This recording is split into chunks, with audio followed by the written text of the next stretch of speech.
How to change card on Amazon. If you want to change your card on Amazon, just open up your browser and go to amazon.com, and this is the interface that you will see.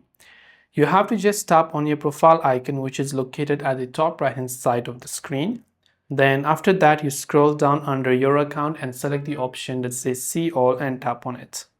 Under see all, if you scroll down here under payment, you'll find a section called your payments, so you can tap on your payments. Now remember that if you have currently got an active subscription, you have to add a secondary card, make that your default card, and only be able to remove the current one.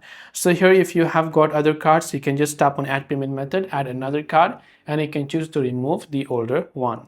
This way you can pretty much change your card on Amazon account. I hope the video helped you out, and if you have got any further questions, feel free to also leave them down in the comment section below. As always, thanks for watching till the very end of this tutorial, and see you soon in our next video.